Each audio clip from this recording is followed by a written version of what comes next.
wounded were brought in to a centre. They were examined, treated, and then sent off to military hospitals.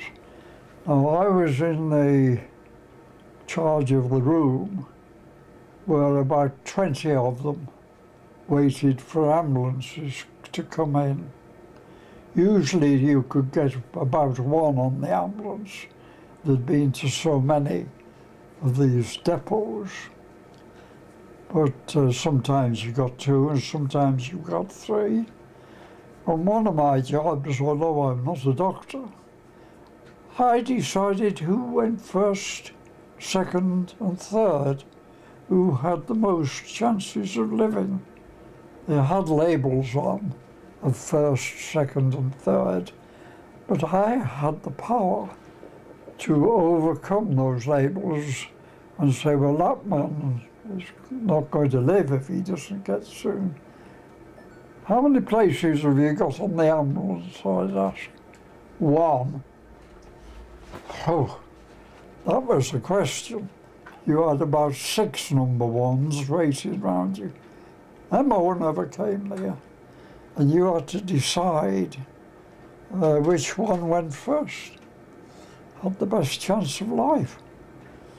So that it wasn't a bad job, but it was a big responsibility which you had to carry because nobody else was interested in it. And then you'd probably have 3 or 4 men who were more or less dying. And an ambulance would come in, I've got room for one, or I've got no room for any. So it was a pretty responsible sort of job you had from an unqualified person who wasn't a doctor. I was the MO and the orderlies, they were in another room. I could call them if I needed them. But there again, it was a medical man's job, really. Fortunately, I've always been interested in medical work. I wanted to be a doctor, but I wasn't clever enough.